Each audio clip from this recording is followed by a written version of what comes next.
Hello everyone, আসসালামু আলাইকুম। আপনারা কেমন আছেন সবাই? আমরা সবাই ভালো আছি। আপনারা কেমন আছেন সেটা কমেন্টে জানাবেন।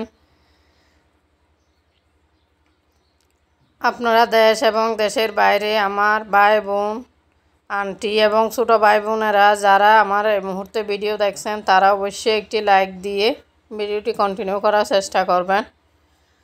যারা আমাকে সাবস্ক্রাইব করে এখনও আমার সাথে আছেন তাদেরকে অসংখ্য ধন্যবাদ। আর যারা সাবস্ক্রাইব করেননি তারা সাবস্ক্রাইব করে আমার পাশে থাকতে পারেন। আমি ভিডিও শুরুতে আমার বাসার আশেপাশের ফুলের বাগানটা একটু আপনাদের সাথে শেয়ার করলাম। কেমন লাগছে আপনারা কমেন্ট করে জানাবেন ফুলগুলো কেমন। আমি জানি আমার আপুরা ভাইয়েরা অনেক বেশি ফুল পছন্দ করেন। ফুল ভালোবাসেন এমন কোনো মানুষ এই পৃথিবীতে নেই বললেই চলে। আমার আপুরা সুন্দর সুন্দর কমেন্ট করে আমাকে অনেক বেশি উৎসাহিত করেন। আপনাদের সুন্দর কমেন্ট আমার অনেক বেশি ভালো লাগে। আর আপনারা অবশ্যই ভিডিওটি দেখার শুরুতেই একটা লাইক দিয়ে দিবেন। যারা আমি আজকে আপনাদের সামনে টুকানো পাঁচমিশালি শাক আর কি, এখানে কী শাক আমি বলে দিচ্ছি। তিতা শাক, আপনারা বলেন গিমা শাক, এখানে হেলাঞ্চা শাক, এটা হচ্ছে তেলাকুচা শাক, আর এটা হচ্ছে আমরা বলি হিলসি শাক, আপনারা কি বলেন জানি না। আর তারপরে পুঁই শাক, কলমি শাক, এরকম 4-5 রকমের শাক আমি আজকে আপনাদের রান্নার রেসিপিটা শেয়ার করব। আমি পাত্রের মধ্যে তেল দিয়েছি, তেলটা গরম হয়ে গেছে। এখন আমি পেঁয়াজ দিয়ে দেব।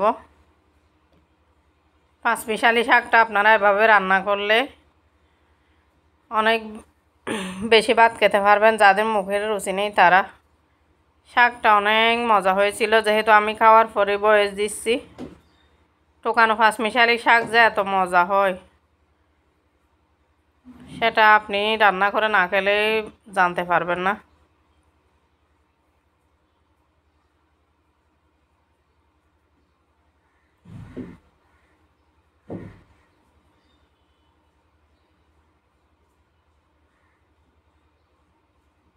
অপর চুলায় আমি ডিম সিদ্ধ করতে দিয়েছি।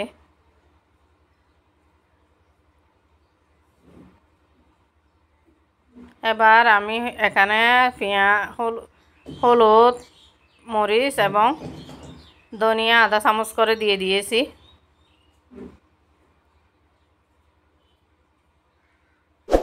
এবার এটা একটু কষিয়ে নেব। এরপর আমি আলু কুচিয়ে রেখেছিলাম, দেশি আলু আর কি, ছোটো ছোটো দেশি আলু কুচিয়ে রেখেছিলাম আর ভালো করে ধুয়ে আমি দিয়ে দিলাম আর কি। এখন নেড়ে চেড়ে নিচ্ছি।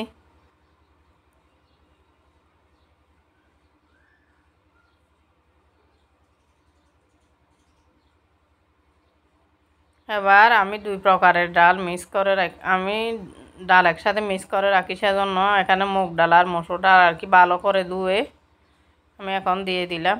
এগুলো একটু কষতে দেব, একটু পানি দিয়ে দেবো আর কি ডালগুলো যাতে ফুটে ওঠে সেজন্য। এই যে পানি দিয়ে দিলাম, এখন ব্লক চলে আসছে। শাকগুলো দিয়ে দেবো ধুয়ে রাখা, ভালো করে আমি ধুয়ে আগে ভালো করে তারপর চিকন চিকন করে কেটে নিয়েছি। আপনারা অবশ্যই এরকম করে একটু রান্নাটা ট্রাই করে দেখবেন। আমার মা এরকম করে রান্না করতো।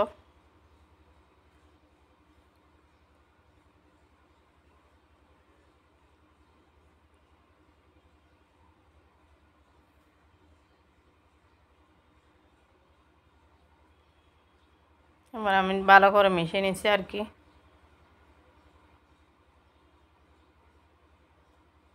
কোনো শব্দ আসলে আপনারা সেটা একটু ইগনোর করবেন। আমি যেহেতু সকালে ভয়েস দিচ্ছি আর কি, এখানে কারেন্ট ছিল না, জেনারেটার চালাচ্ছে আর কি। জেনারেটারের শব্দটা আসতে পারে যেহেতু আমার বাড়িটা একদম বাজারের পাশে।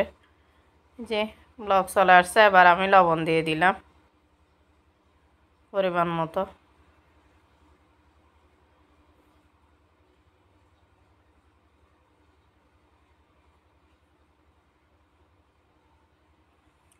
এবার আমি শাকের মধ্যে একটা বাগার দেব। এই যে প্যান বসিয়ে দিলাম। বাগারটা দিলে শাকটা অনেক বেশি মজা হয়, আপনারাও ট্রাই করে দেখবেন। সুন্দর একটা ফ্লেভার আসে। এই যে আমি পেঁয়াজ দিয়ে দিয়েছি আর কি, পেঁয়াজের অন্যরকম একটা ফ্লেভার। এখানে আমি 2টা মরিচ ভেঙে আর মধ্যখানে ছিঁড়ে আর কি, আর দিয়ে দিয়েছি রসুন, 3-4টা রসুনের কোয়া চিকন চিকন করে কেটে দিয়ে দিয়েছি আর কি, কুচি কুচি করে কেটে। আপনারা এতক্ষণ ধরে যারা ধৈর্য ধরে আমার ভিডিও দেখছিলেন তাদেরকে অসংখ্য ধন্যবাদ। প্লিজ ভিডিও শুরুতে একটা লাইক দিয়ে দিবেন আর ভিডিওটি কন্টিনিউ করার চেষ্টা করবেন। ভিডিওটি কন্টিনিউ না করলে আপনারা কি রেসিপিটি ভালো করে বুঝতে পারবেন না। এবার আমি বাগারটা এখানে ঢেলে দেব। এই যে শাকগুলো আমি প্লেটের মধ্যে নিয়ে নিয়েছি আমার হাজব্যান্ডকে দেওয়ার জন্য, আর একটু পরিবেশন করে নিলাম আপনাদের জন্য। এরপর রান্নার পর আমি চুলোটা একটু ভালো করে পরিষ্কার করে নিয়েছি আর কি। এটা আমার নিত্য দিনের কাজ, আপনাদের জন্য একটু শ্যুট করলাম।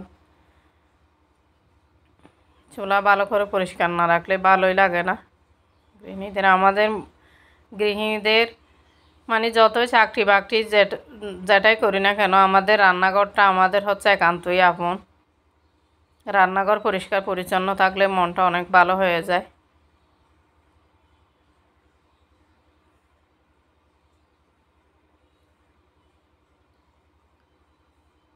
আমাদের মেয়েদের শান্তির জায়গা হচ্ছে রান্নাঘর। আমার নতুন নতুন রেসিপি ট্রাই করতে অনেক বেশি ভালো লাগে। আপনাদের কেমন লাগে সেটা কমেন্টে জানাবেন। এই যে আমি বিম দিয়ে আর কি ভালো করে চুলাটা পরিষ্কার করে নিচ্ছি।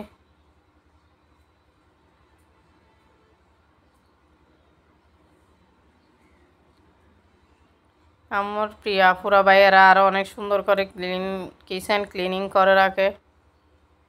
যেহেতু আমার এই যে এটা ভাড়া বাসা, আর আমার বাসায় মানে কিচেনটা আলাদা করা নেই। আমি একটা মানে একটা ছোট্ট করে কিচেন সাজিয়ে নিয়েছি আর কি।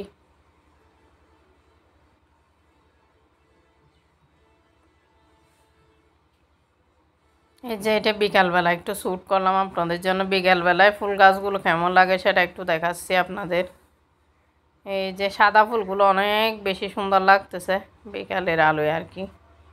এই যে সাদা জবা, আপনারা ফুল গাছ দেখতে অনেক পছন্দ করেন তাই।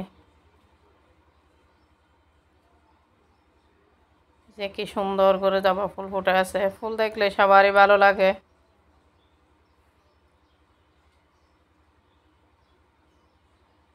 মনটা ভালো হয়ে যায়। আমাদের জীবনটাও ফুলের মতো সাজাতে ইচ্ছে করে। আমরা সৎ ও ভালো কাজের মাধ্যমে আমাদের জীবনটা ফুলের মতো করে সাজাতে পারি। তাহলে আপনারা